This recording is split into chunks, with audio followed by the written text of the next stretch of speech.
how we doing today? To test my drop frames. Doesn't look like there is drop frames. So no guitar cam today because I don't want to set it up. Yeah, that's it. That's the whole reason. I just don't want to use it. Yeah, get over it. All right. Let's just continue with our lesson. So again, we're I am just recording all of my lessons, and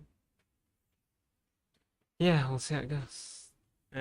So this is where we continue the E chord. Is it the E chord? Yeah, it is.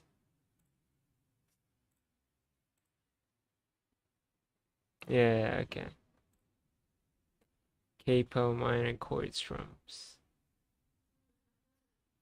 So I think up until here, I think the next 3 hours here, I'm pretty sure I can like skim through it pretty quickly.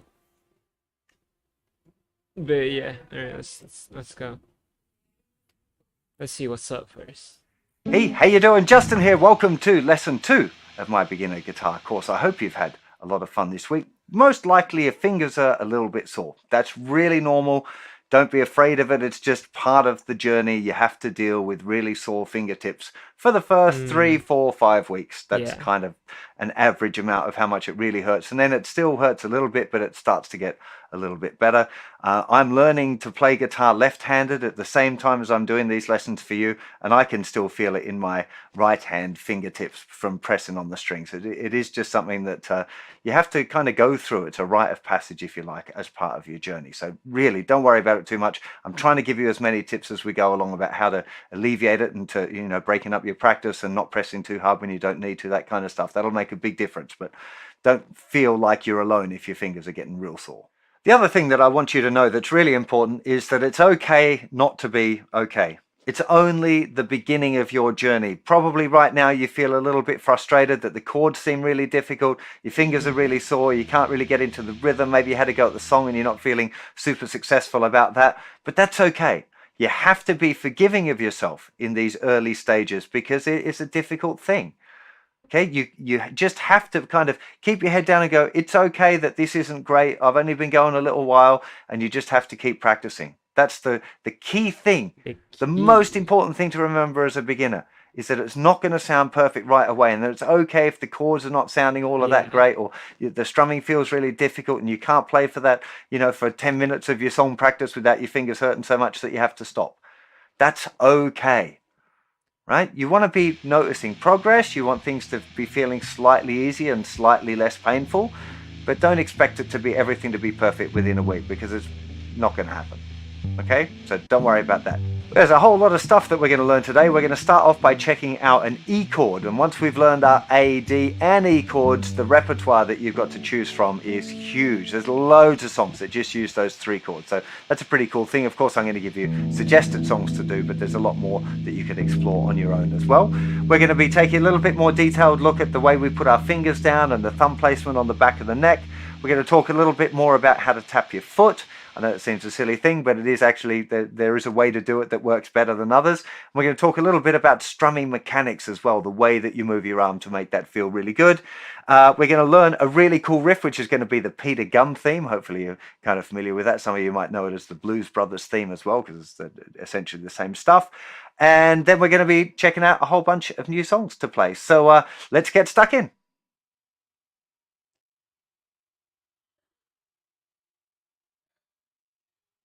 So I just play the D and A chord first.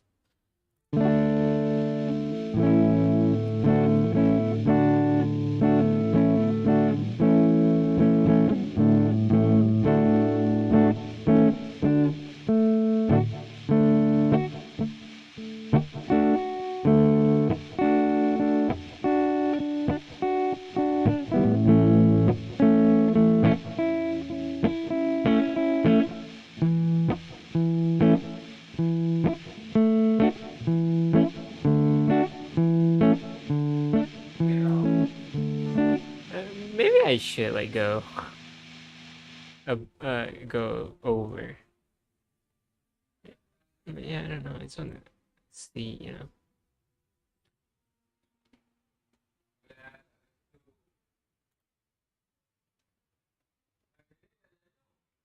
See about this alternate picking shit. Wait, the thing that I want to take away from this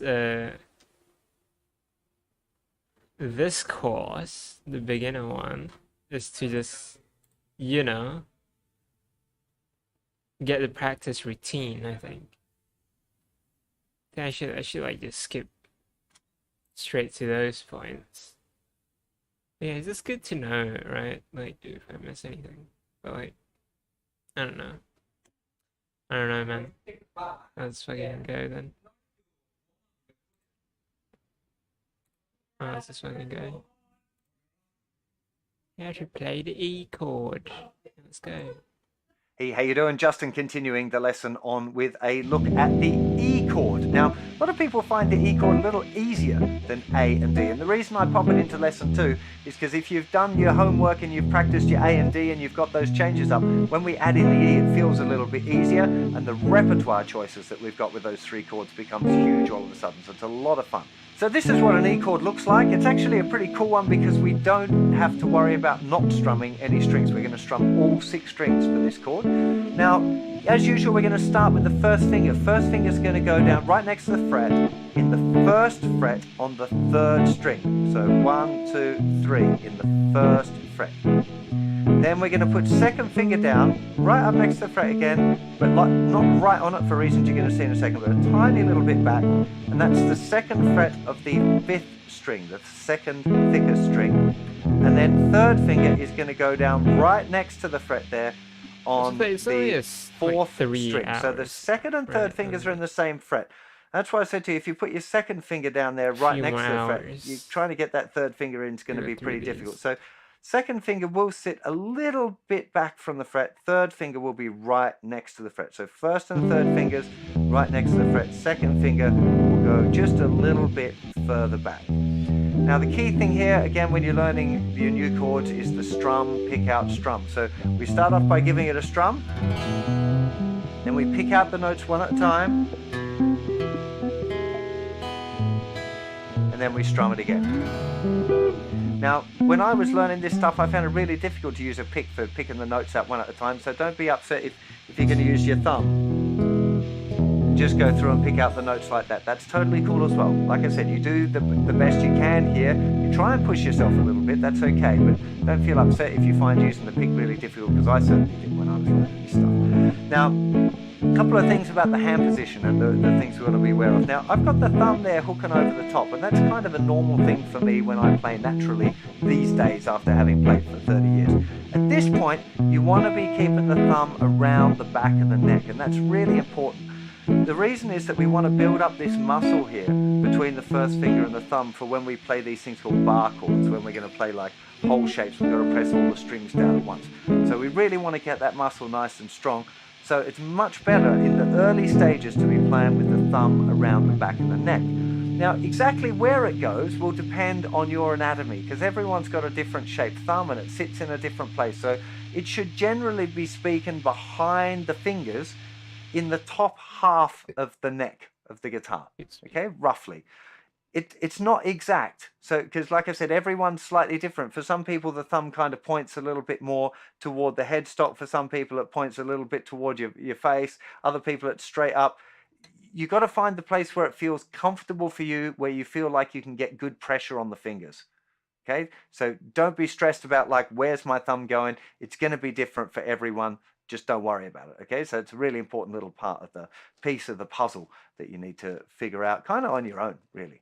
So, first thing, the thicker string. When you play that one, if it's dead like this, it's the second finger's up too far and is touching that string. So just bring it back down so you've got that open string ringing nice and clear.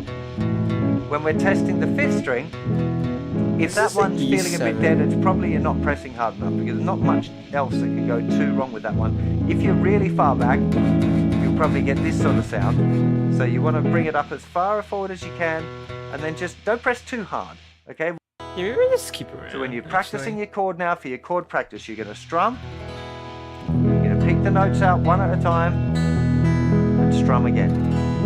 For most people when they start, it'll probably sound like this. And then you have to go through and third finger up and first finger up. And then when you've got that sounding good, then you give it a strum again and you tell yourself, this is how I want you to go fingers. Remember this position. It's a really important part of the journey, is that final strum and just telling yourself, this is how I want you to go fingers, and trying to memorize where they're at. Memorizing the chord shape is, of course, really important. You shouldn't be moving on to the next lesson until you've memorized your chords. You shouldn't be having to look at the page beyond like the first couple of days of your practice. Okay, so memorizing the shape of the chord, really, really important as well. Yeah, let's just let's just keep going. Yeah, I guess the idea is just like skip around to like to like my level. Right now we just like skimming through. Justin here, back to talk about anchor fingers with your E chord and the A and the D that you've learned already. So starting off on our E chord, if we're going to an A chord, we're going to leave first. Yeah, we can mark that complete. Let's go next.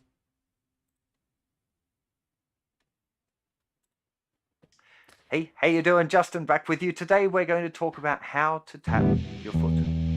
Yeah, you heard right. We're going to learn about how to tap your foot and why, actually, and we're going to start with that. So I'm sure you've seen people tapping their foot along as they're playing guitar, and you might have wondered why they're doing it. It's giving yourself an external pulse, something to help you keep time. The only thing in our body that gives us a regular time is our heartbeat. We don't really want to follow that because that should be a relatively consistent beat. We might be playing faster or slower or whatever. So we need this external thing to help us keep in the groove. Okay, we're going to learn about playing with a metronome, which is that little tick-tock thing, a little bit later on. But the first step really is to learn about tapping your foot. You would normally tap your foot on the beat. Now, in most music, most of the time, you're going to have 4 beats to the bar. So 4 pulses. These count 1, 2, 3, 4.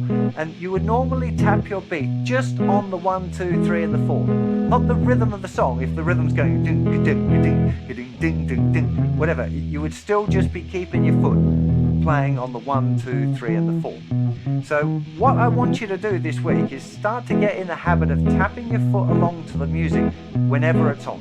Give yourself some time to do it. Go and listen to some music where you can feel the beat and start to practice tapping your foot along. Ideally, you want your foot to tap along subconsciously. So it becomes this little automatic part of your brain. So as soon as there's music going on, your foot just starts tapping in time with the music. Let's talk about how we tap our foot now. Assuming you're a right-handed guitar player, you want to tap your left foot, not your right foot. If you tap your right foot, your guitar's going to jump up and down. That's going to make changing chords and strumming and picking out notes really difficult. Okay, so if you're going to tap your foot, make sure it's your, not if you're going to tap your foot, you are going to tap your foot. If you're right-handed, you're going to tap your left foot, and if you're left-handed, you're going to tap your right foot. Okay, get into the right habit from the beginning. So here's my left foot. Now the question is, where do I tap and how do I tap? So most people, I guess, instinctively would assume that you tap your toes. And there's nothing really wrong with that, to be honest. I don't think it's the best thing, because if you're tapping like that for 5 minutes, you'll find that the muscles in the front of your shin kind of get, or can get pretty sore. Probably after a few weeks of practicing, it won't matter so much and you'll be used to it. But I think it's better to tap the heel, go for a heel tap. That way you're kind of using your whole leg to feel that beat there. Definitely if I'm standing up, I find tapping my toe feels a bit weird. I'm much more inclined to tap my heel. I mean, actually, truth be told, if I'm standing up, I generally kind of step side to side, so I'm not really tapping my foot. But whether you use your toes or your heel doesn't matter too much. If you're new to it, like I said, I think my recommendation would be the heel. But if you want to use your toe, that's going to be fine. I guess you've got to try both of them, see what feels good. Some people like using other parts of their body. Like I said, I tend to step side to side if I'm standing up, but definitely tapping my foot if I'm sitting down. Other people I've known kind of do stand there. Looks a bit weird, I think, but if that's what's working for you, that's okay, you know. But you've got to be feeling it, you know, and feeling that pulse and getting used to feeling the music and feeling where the beat is a really important part of the beginner journey. It might not seem that important in the initial stages, but there's a lot more to it. You know, it's not just about the Yeah, but mechanics the of tapping your the foot, thing with although the that's tapping important with as well. your It's heel, learning to feel the pulse. like if So you as your cross kind your of legs, homework, what I'd right? like you to do is to Like be those are tapping like your foot class, every like time electric there's guitars. music on.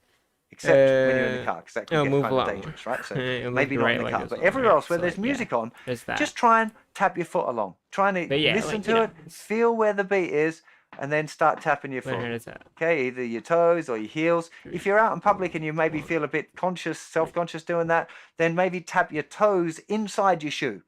Okay, I'm going to make a big motion there of it so you can see my toe moving, but more likely it could just be, I just like just a little movement. shake It my doesn't have to neck, be a public shake my neck, display shake that my you're head. feeling the groove, okay? You 1, just want 2, something 3, to 4. develop the relationship between you and the 1, music. 2, Okay, for 3, most beginners, the 1, first couple of weeks is 2, really and a painful 1, 2, experience for the fingers. Then it moves into, oh, I can't change chords fast enough to play the songs. And after that comes, oh, my rhythm's not really working very well. I don't feel like I'm in time, or I'm struggling to keep the rhythm consistent.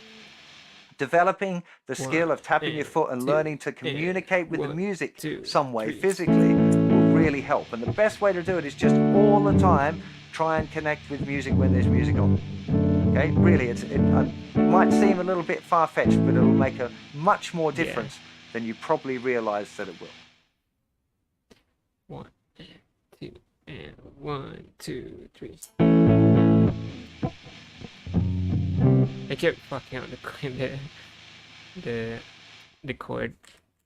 1, 2, 3. 1, 2, 3.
That's the one, okay. Yeah, we're getting like off topic more now. I think that's wait, no, strumming mechanics. Yeah, let's go. Hey, how you doing? Justin here. In this lesson, we're going to talk about strumming mechanics for beginners. So exactly like how your arm should sit, the angle it should sit, where the motion comes from. Is it your wrist? Is it your arm? All of that sort of stuff. I think having an understanding of that can really help a beginner on their journey. So it's slightly different for acoustic guitar and electric guitar, but I'm going to take you through both. Okay, so starting off with acoustic guitar, first thing you want to realize is that your arm's going to sit on the guitar, on the top of the guitar, so it's nice and relaxed. You shouldn't be kind of floating away from the instrument. That'll cause you a lot of tension in the shoulder, and you really want to be as relaxed as possible. So your arm sits on the acoustic guitar in a nice, relaxed way. So find a little spot where it's kind of totally relaxed, sitting on the instrument. Now, it's important to realize that part of this placement is to hold your guitar sturdy, okay? You don't want to be holding the guitar up with your fretting hand at all. Okay, so it should sit the same when you're doing your chords as when you've taken that hand off altogether. So it's the shape of the guitar there, the way it sits on your leg, and the pressure from that arm that'll hold the guitar nice and firmly in place. Okay, so it's an important thing to realize first of all. Now, the actual motion when you're strumming as a beginner should be your forearm. Now, there are techniques later on where you use your wrist where it becomes a lot more like flicking water off your hand, particularly if you're strumming real quick. But my recommendation for beginners is that you get into this idea of it being a forearm movement. So what we're looking for here really is from the elbow all of the way down right to the thumb is a straight line. Okay, the pick is going to come out the side of the thumb. So the motion there with the hand stays more or less parallel to the guitar all the time. Okay, so just get used to that without strumming the guitar first of all. Just try and get used to that feeling. it wants to be as relaxed as possible. Of course, you're going to require some muscles moving to be able to create the tension to make your arm move, but it wants to be as relaxed as it can. It doesn't want to feel all tight and tense. The strumming will sound horrible and tight and tense, and your pick will keep getting stuck in the strings if you're like that. You want it to be just really as relaxed as you can possibly get it. Okay, really feel like almost the down strums are almost like your hands just dropping down. Then you use a little bit of muscle to bring it back, and then it's dropping. Yeah, I guess so. It wants to feel really that relaxed. Okay, it's a really important part of this beginner journey, is getting your strumming mechanics feeling good. Okay, now another part of that is how hard you hold the pick and how you hold the pick. So if you're following my guidance here, the pick should come out the side of your thumb. Okay, now it wants to be at a little bit of an angle to the strings as well. If the pick is square onto the strings, it kind of jerks through a little bit. It'll keep getting caught.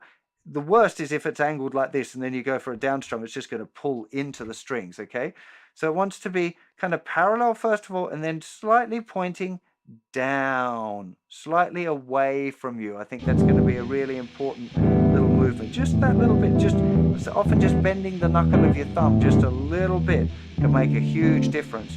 And then you'll see now that the pick hits the strings at an angle, and therefore it's not going to get caught. Okay, it's such a little subtle difference. Just the movement of that thumb from there to there means that instead of the pick being flat on, that little bit of angle means the pick will glide over the strings rather than potentially getting caught in the strings. You'll find it can just glide through. It doesn't want to be too much. It's not like 90 degrees. It's like maybe 20 or 30 degrees to the strings.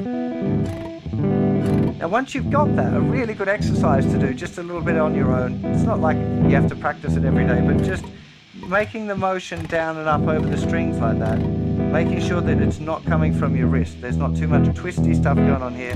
There's coming from the forearm, and trying to keep it relaxed.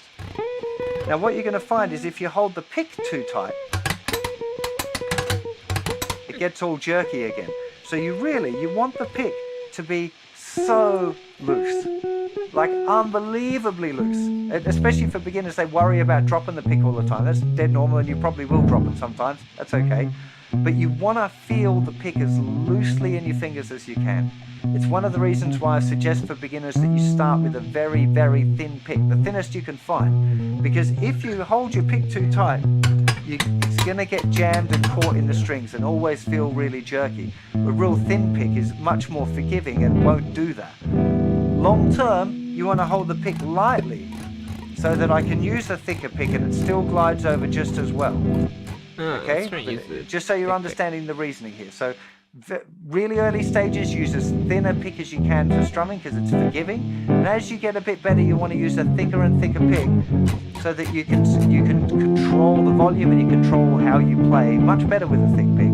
But it requires a lighter grip, and that's often hard for beginners. Yeah. As it is, you're going to find the pick moving around in your fingers, and you're going to have to stop all the time and go reset it because it'll be pointing in the wrong direction. It's all normal, nothing to worry about. We're going to talk a little bit more about that further on down the line as well. But just for now, I want you to concentrate on the straight arm, motion from the wrist, and angling the pick just a little bit on the contact with the strings, and being aware of not gripping the pick too tight. Like I said, we'll discuss a little bit more detail about how that works later on. But just for now, not too tight, and use a thin pick. Okay, I'm using my the thicker pick. I do actually have. Let me reach over and grab that now. A super thin pick. So this is it's essentially start getting it right. So let me talk you through a little bit about the difference now with electric guitar, because it's the idea is the same, the concept's the same, the movements are the same, but you don't have this rest for your arm. So it's one of the reasons why I really find it uncomfortable to play with a long shirt on or something, a jumper, because you want to have a little bit of grip here of the forearm on the guitar itself.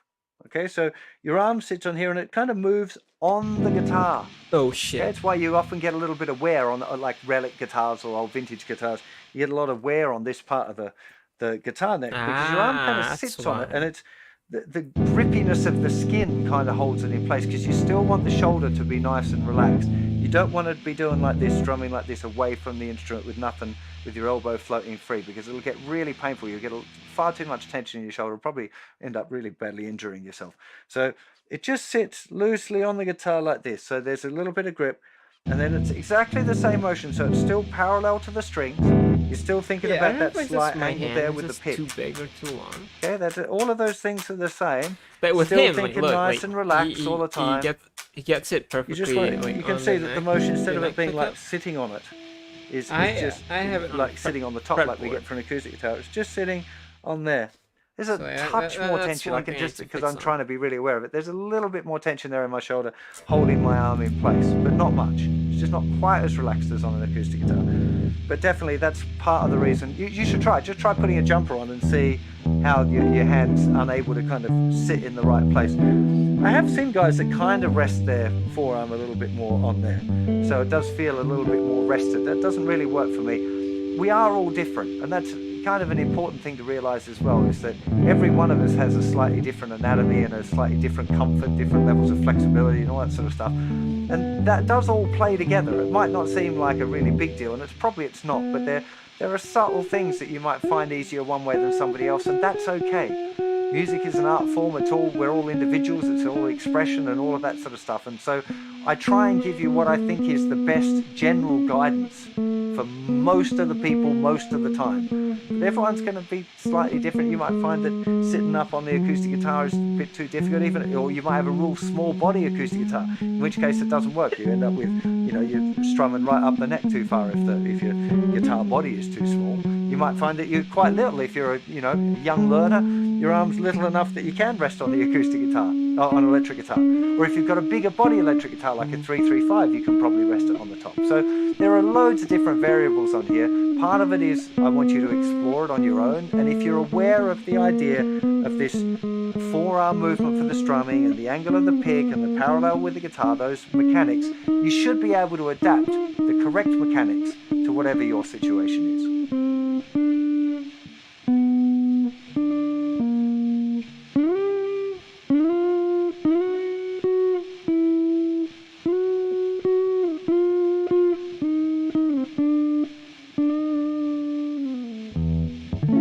Sounds very scary. Alright, strumming on the beat. Let's go. Hey, how you doing, Justin? Back with you now. We're looking at strumming on the beat. Now, we already kind of mentioned that most music, beginner sort of stuff, is going to be in 4/4. There's 4 beats to the bar. There are other things like a waltz where you have 3, do dit dit do dit dit, this kind of thing. Most music though has this 1 2 3 4 and 1 2 3 4 kind of feeling. So as well as learning to tap your foot on the beat, you also want to start feeling the down strum on the beat. So whenever you have a beat like 1 2 3 and 4, when you've got a bar of 4/4, 4/4 time is what we call it when there's 4 beats in the bar. A bar is just a grouping of the 4 beats. That's going to be 4 down strums. So you'd be counting 1 2 3 4, 1 2 3 4. A really great thing to practice is just to get your fingers wrapped around so that you've got all of the strings are dead, and you're going to do a down strum at the same time as you do your foot tap, and count out aloud. 1 2 3 4, 1 2 3 4. And I mean, you want to be doing this a load.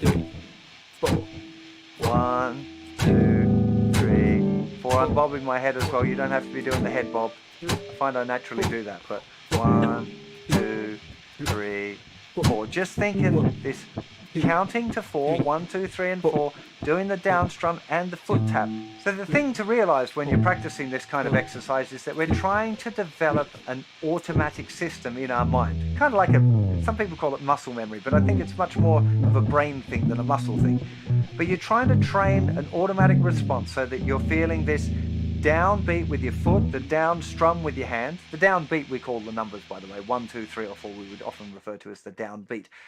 we're going to do a down strum Yeah. pretty much always on a downbeat. There are a few exceptions in way advanced music, but generally speaking, you're going to have a down strum on the beat, which is going to be the counts of 1, 2, 3, and 4.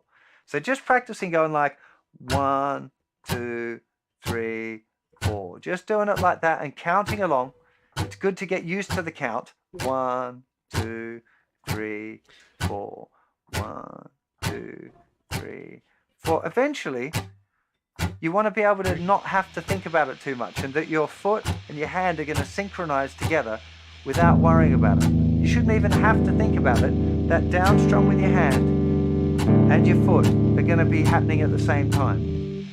Developing that relationship is really what we're going for here, because like I've said, your foot tapping becomes like your metronome. It's the thing that's guiding the tempo and guiding your pulse all the time. And if you trained your hand up to follow that, once the foot gets going, the hand can feel it as well. You can start listening to the music, tap your foot, and then your hand will naturally start moving these down strums with your foot. The best way of doing it is just repetition. It's playing it over and over again. Counting it can be really helpful, because when I'm teaching you songs and teaching you strumming patterns, I'll be going like 1, 2, and 3, and 4. 1, 2, and 3, and 4. So if you've got used to the count already, we're not worrying about ands or up strums yet, by the way. So just concentrate on the 1, 2, 3, and the 4 and the down strums for now. But just practicing that and being able to say it will really help you pick up strumming patterns a lot quicker. Okay, so for now, you'll practice literally 1, 2, 3, 4. Hell 1, 2, 3, 4. It's Anyone it's can one do of those that. things where as a beginner you might be like, really? Like, that's the most fun thing that you can give me for right now? It's probably not the most fun thing, but it'll be the most valuable thing. And it'll mean that you have a load more fun in the very near future.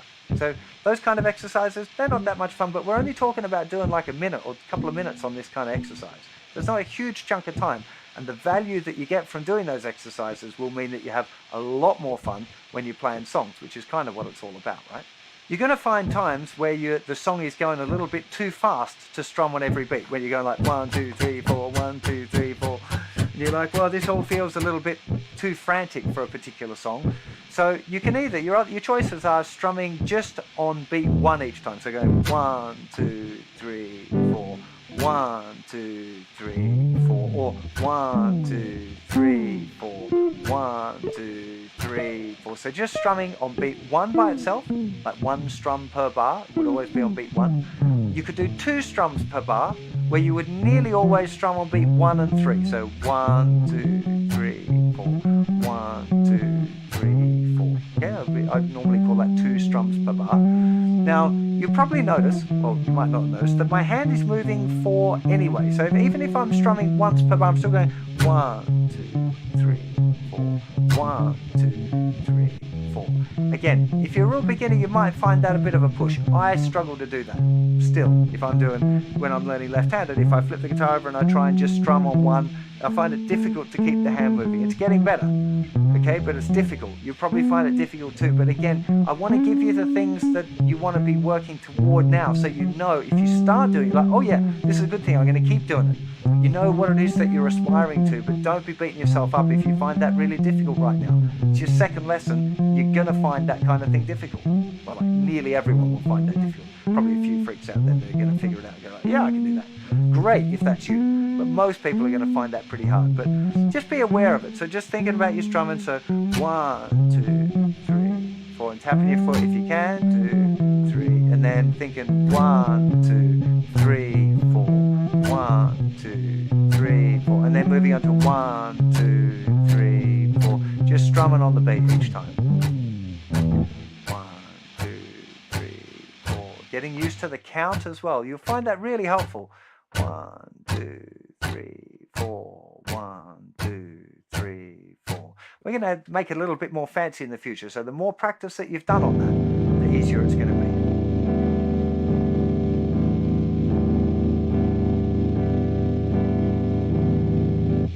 Alright, hold on, I need to. It's like go to the bathroom real quick.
All right, let's continue. So this is chord changes. How to change chords and keep strumming. Hey, how you doing, Justin? Back with you again for another important little bit of advice for those of you on my beginner's course for when you're playing songs. And that is the importance of getting your chords right and ready for beat 1.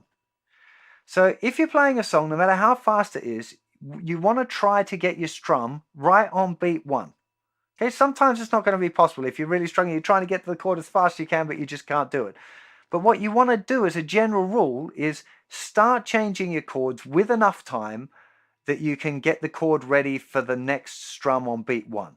For example, if we're playing here E to A, we're going 1 strum per bar, and we go 1, 2, 3, 4, 1, 2, 3, 4, 1, 2, 3, 4, 1. I can start the change after beat 4 because I'm pretty confident with that chord change. It's not a big effort for me.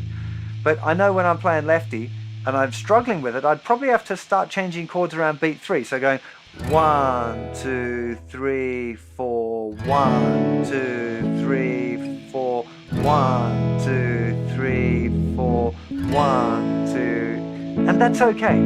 It's much better to be playing the chord right on beat 1 than it is to be late all the time. If you go like this, 1, 2, 3, 4, 1, 2, 3, 4, 1, 2, it just becomes uneven and it's not as musical. Ideally, you want to be having a really strong strum either on beat 1 or where the chord changes. So if you've got a chord change halfway through the bar, you're going to have to, do twice as many chord changes. You might have to go 1, 2, 3, 4, 1, 2, 3, 4, 1, 2, 3, 4, 1, 2, 3, 4, 1. That kind of thing. So you've got a little bit more chord changes. You have to think about where you're lifting them up. How soon do you have to start your chord change to get it ready for beat 1? Okay, this is a really, really big deal again. When you're practicing your songs, that's what you want to think about. The first few times you're playing a new song with a new chord, it might be a big fumble fest. That's okay. It's not a big deal, nothing worth beating yourself up over. Just be like, yeah, only just learned it. It's cool, it's going to be a little bit confusing and I'm not going to reach it in time.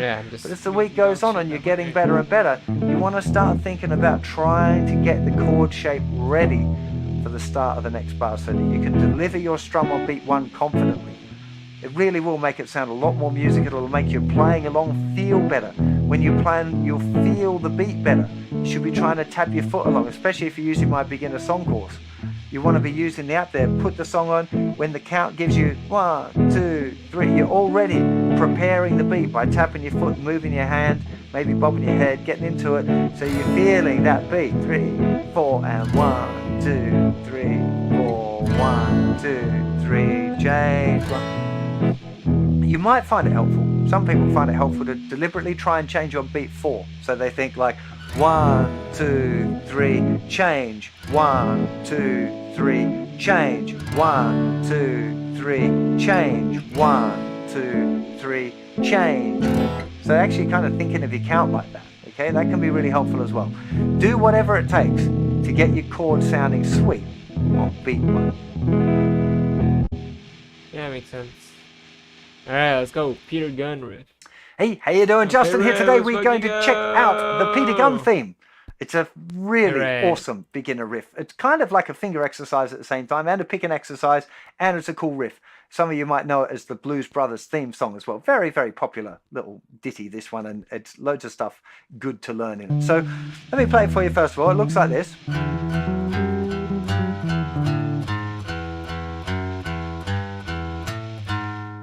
Now, if I was playing it for real, I might use different fingers. I'd probably be more likely to go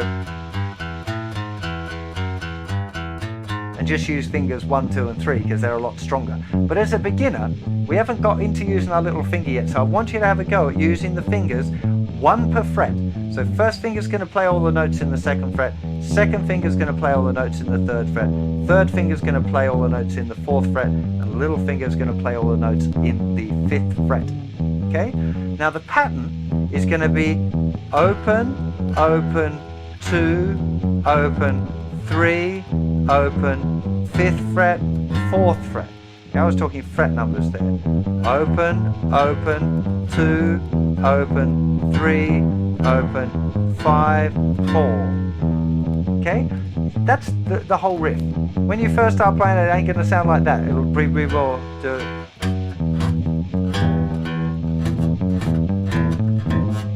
You know, it's really difficult for me to deliberately do it wrong right-handed, but if you want to watch me do it left-handed, there's the videos over on the website, the Nick baby, Sudge series, where you can watch me fumble my way through this tune. The trick, the things that is going to help you be able to do it well, first of all, is to try and get your hand in position there, okay? Now, some of you are going to find it really difficult to keep your fingers spread out enough like that. You're going to find it be a bit like this. Try and use the right fingers, even if you have to go here and move. Here, you might end up moving a little bit like that. It's not ideal. You want to try to get the fingers spread out if you can. So just as a little starting point, first finger, second fret. It's all on the thicker string, by the way. Second finger in the third fret, third finger in the fourth fret, little finger in the fifth fret. See if you can get your fingers to just sit there. You might already find that's like, hey man, that's super difficult for me, I can't do it. It's okay. Practice it through the week, you'll get better and better at it. Even if you can't do it right now, you might not be able to do it in a week or 2 weeks, but you'll be better at doing it if you try. Okay, and there's, like I said, there's a whole heap of things going on here. It's not just about playing the riff. Okay, this is a great finger exercise to be going using all 4 fingers. You're getting some little finger action. You're getting used to, with your pick hand, playing the same string over and over again, because it's literally all downs. 1 and 2 and 3 and 4 and would be the count for those of you who don't understand rhythm. It's called even eighth notes. 1 and 2 and 3 and 4 and. Okay, so getting used to the pick being consistent is going to be a big part of the exercise. Getting used to using all of the different fingers.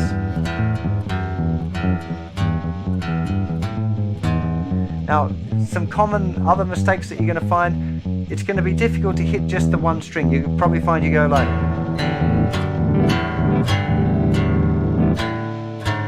and that's okay. Just be forgiving of yourself again. Later on, you'll be able to control the pick better to just play one note.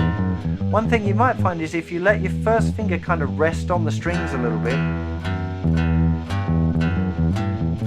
Here, when it's not playing or when it's playing that note, I'm letting the edge of my first finger touch on all of the strings. So it just ends up muting them a little bit. So if they were accidentally ringing out, touching them ever so lightly with the first finger, it's going to mute them all for you. So you might find that helpful. Don't worry about trying to do it fast if you're going like this. My back. That's totally fine as well. Hey man, my back. It's a learning experience. You're going to find this difficult. The idea with me giving you these riffs is to give you kind of nice, recognizable, fun things to do on the guitar, but they're also exercises. Everyone's got something about it that I want you to learn. This idea of picking out individual notes is a really, really important thing for beginners. Learning to keep your timing consistent is important, and then starting to develop your finger independence so that you can control the fingers on the same string is also a really useful exercise. So it's not just about the riff, but it's a lot of fun. I don't think I got to the point where I could play it along with the record because it's considerably faster than most beginners are going to be able to do it. If you're worried about how you're feeling about it, then go and check out my Lefty video. You'll probably find it a lot of fun, you know, watching me fumbling with it and struggling and how it goes. You'll probably find sometimes you fall off the skateboard, I call it as well, where it's going, you're like, yeah man, I can do it, this is going great. Oh, what happened to my fingers? And something will go wrong and you just have to stop. Yeah. That's okay. It's just normal. This is what happens when you're a beginner. Don't stress about it. Don't be all like, oh, I can't do it. I'm never going to be able to do it. I'm hopeless at guitar. That's completely the wrong place to put your head. You just want to be like, yeah, can't do that yet. Struggling with a little bit. That's okay. I'm just going to keep practicing it. Okay? That's the ideal thing for this little riff. I'm sure you're going to have a lot of fun playing it.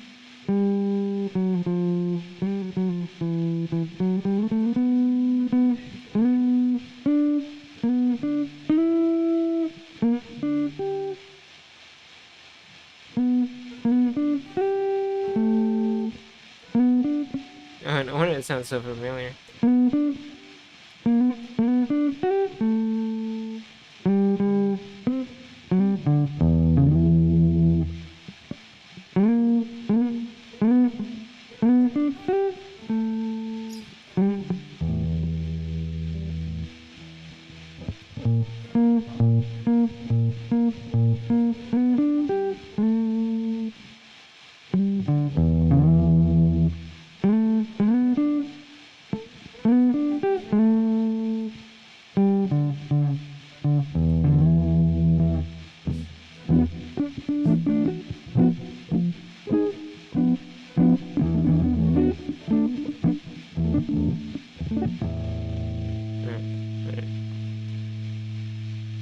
So what is this?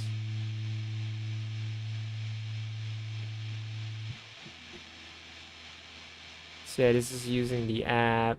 I don't think I need to like.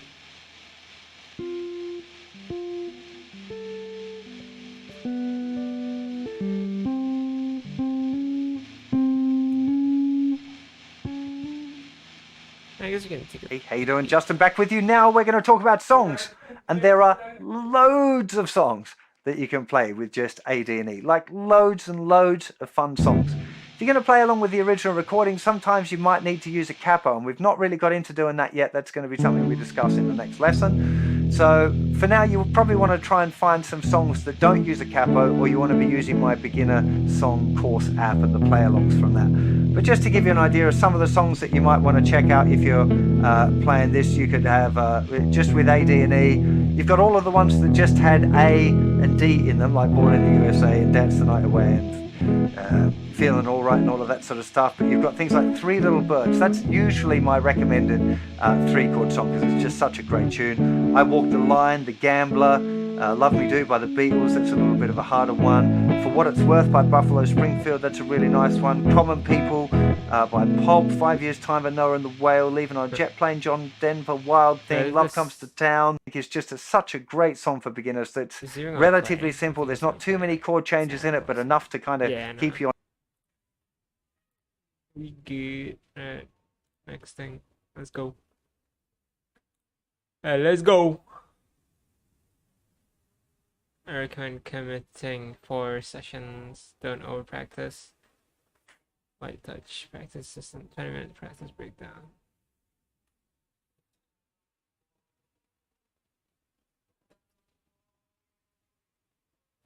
Memorize the E chord.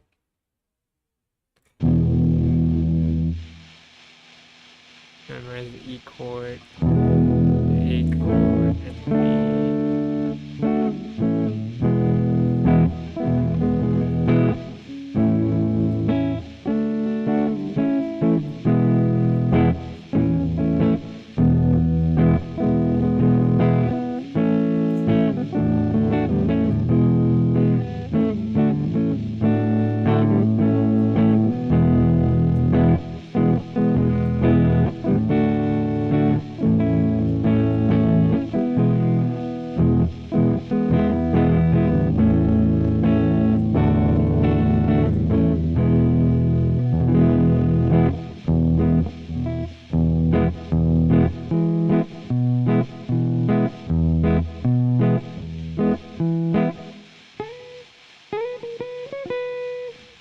Alright, let's go.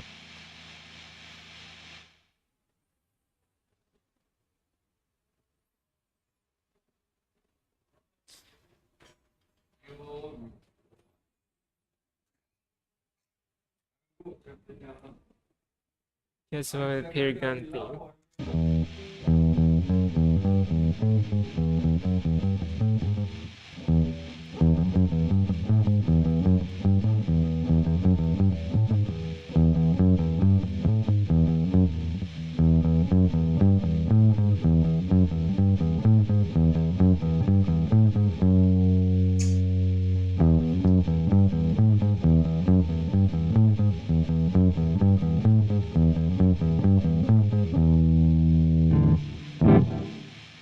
That's cool.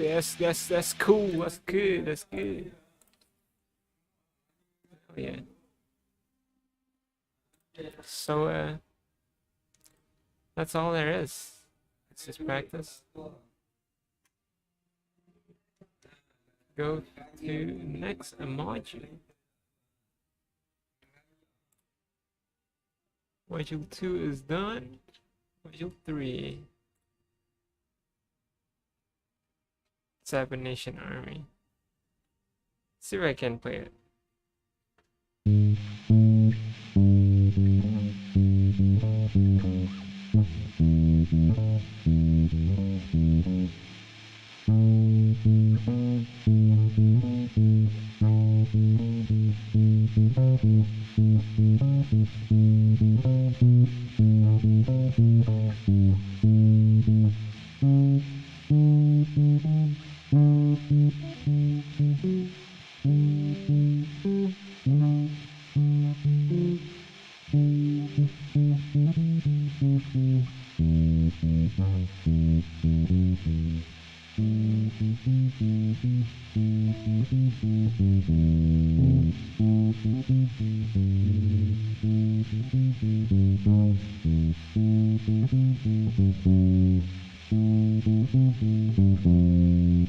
Huh. So what's that?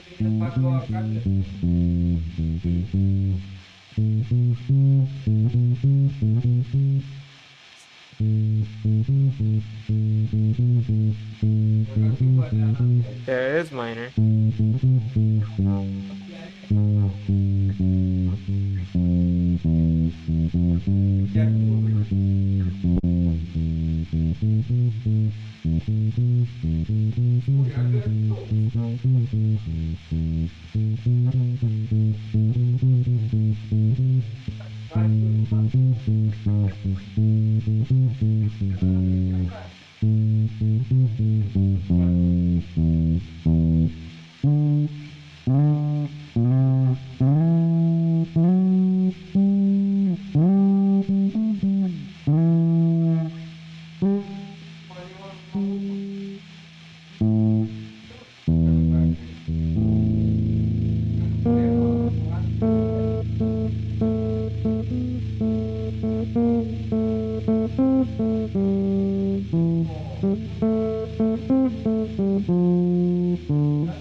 Yeah.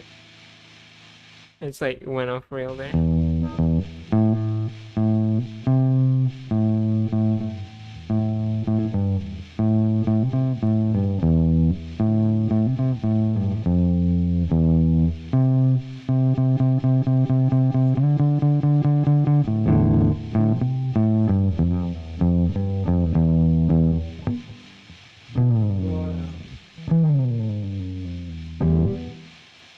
Nice. Yeah, that's about it actually. I might do one more later in a few hours, maybe, if I feel like it. If I don't, then yeah, this will be today's fucking lesson.